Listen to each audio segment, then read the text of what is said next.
Welcome to Epic Learning's Heartbeat with the World, Volume 39. We got a complete full house today, 4 of us. Thanks, God. And we have someone mysteriously. Hey, Loren, welcome to your first Heartbeat with the World. Welcome, Loren. Thanks, guys. Each week we get together to share our win of the week. And from now on, we're going to be talking about one big learning that we found out on the previous week as well. So, Loren, you're the first one here. I'm going to throw in the deep end. First time you're here, I'm going to throw in the deep end. What's your win for the week? My win for the week this week would have to be getting familiar with the tools that you guys are using, especially Plutio. It's a very interesting way of managing all your tasks and projects, and I was having a bit of user error, but things seem to have come clear. I don't think I've got a faulty application. Looks like it was me the whole time. So that's my win of the week. Loren, we call them picnic errors. That's problem in chair, not in computer. I don't know. I can see where you come from with all this new stuff. Sometimes you just have to press enter. Sometimes you have to press the button. There's it's all the way you hold your face. And you've actually done really well. We basically sort of gave you a login, gave you about a 5-minute, hey, we do this, this, this, and this, and it manages our entire business, and just go and learn how to use it. And you have done really well. You're welcome, because that's what they did to me when I started. And don't worry, because in about 3 months' time, we'll probably change the system again. So, but Loren, I assigned you a task to learn how to use Plutio, and you haven't finished it yet. What can I say? Okay, now what's your win of the week? One of the week for me is growth mindset. So, been doing a couple of different projects at the moment where some real big wins have come out of the project, and we've moved the project forward in a really positive way, largely because the group of people that we've been working with have all been willing to give feedback, take feedback, learn from past mistakes, have really good, honest discussions about the work, and then sort of put pride aside and make the right decisions for the project and going forward. And I've had an example where I needed to pull my head up out of the sand a wee bit and apply a growth mindset to some feedback. But we've also got a larger project that we're working on that we started last year. Over Christmas, had a really good, honest conversation about how the project was working, and made some real good changes. And this year we've gone in and we're really organised. We've got some awesome work happening. And so that doesn't happen without everyone owning their own stuff and being open to being challenged or to learn more. So it's awesome to be surrounded by cool people. Yeah, it's how you grow. Yeah. I don't remember being part of these meetings now. No, you haven't actually. So is this your cool friends that you've got? Yeah. Scott, what's your win of the week?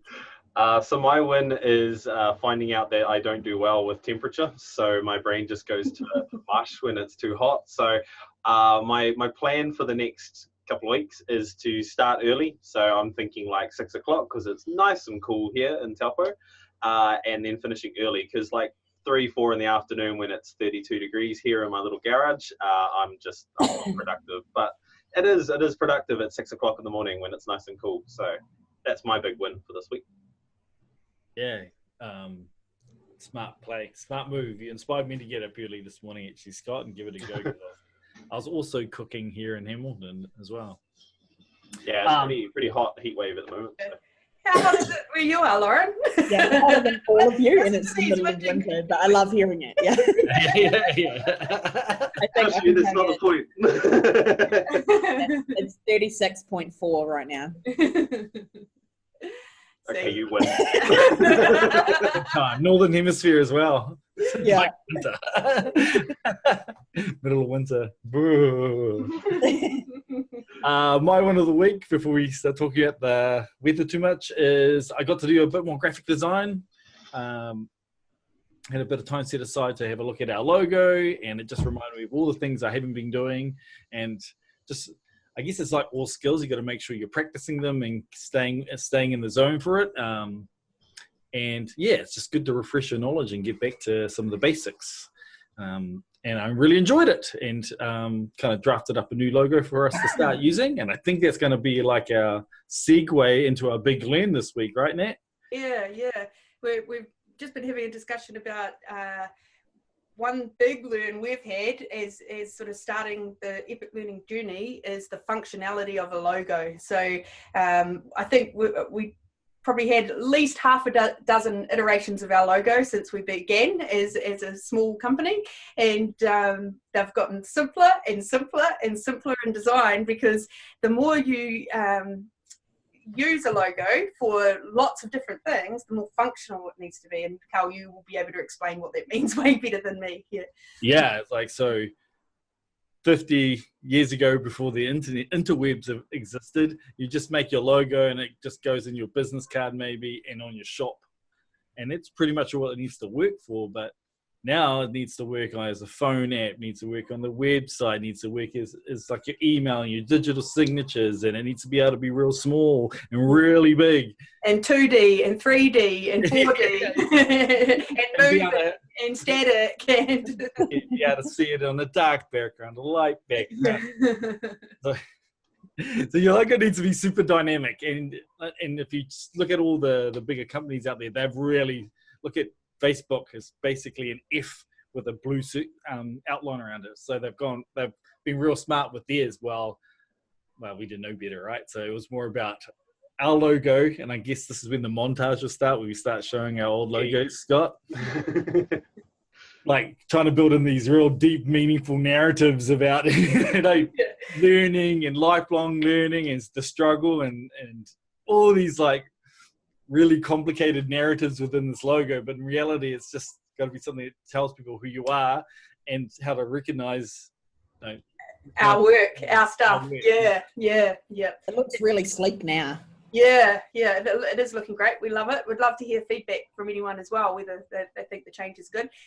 Talking about the big companies, a company that we love and we use all of the time is Slack, and they actually inspired us to kind of jump in with the whole logo rebrand and actually really make some solid decisions around it, because they wrote a really cool article about why they've changed their logo recently, and it was pretty much for the same reasons why we needed to, that it needs to be functional. And when you're starting your own company, it's all about the meaning, like Karl was saying, it's all about the story and the meaning and all of that. But actually we need a logo, guys, not a bedtime story for our kids. I might do the director's cut commentary over our logos and talk about the deep and meaningful reasons behind it, the blue of that dragon. Yeah, but definitely a really good learning, and it's something when you're getting advice from professionals and really understanding what you're doing and sort of taking the time to learn what you're going to use something for, there's been lots of learnings around that functionality of a logo that have been good for us and can be applied elsewhere as well. It's also been one of those things where when you try to apply it, you learn that you've done it wrong. So me and Scott trying to make icons for our learning apps, and when you shrink our logo down, it just looked like a someone chewed up a fly and spat it on. Oh, it's splodge, yeah. And you can't read anything, so anything other than a half-page logo, you can't read. So on our emails, and if you look at our emails, our old emails, it's got a slightly different shade of white than normal white. So it's kind of off. Oh yeah, there's so many things wrong with that logo.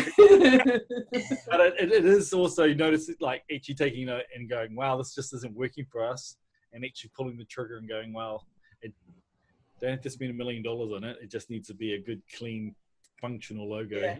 I think the penny drop moment was we don't actually need to keep the splotch. Well, we're really hyping this logo up. It was a big learn for us. It definitely has been. And it was a good team building exercise when we all, after Karl had made it, we all critiqued it, and it turned out to be something different in the end because we changed it all. So it did. Yeah. Good point. Yeah, and we're a team now. It's not just us sort of making online courses at our weekends. So we probably we've grown a wee bit. Yeah, file it down a bit as well, right? When you get everyone's input. I guess if you're thinking about updating your logos as well, there's lots of online resources. You don't have to just go in there and try and guess, but testing it against dark backgrounds, light backgrounds, how small you can make it and how big you can make it. Do that. Or pay someone to do it. It's harder than it looks. Okay, guys. Well, let's wrap that up. Thanks for watching us this week. And as always, let us know if you want to join us. We're always happy to have guests. And we'll see you guys next week. Thanks, Catch guys. you See you later. Bye. Bye.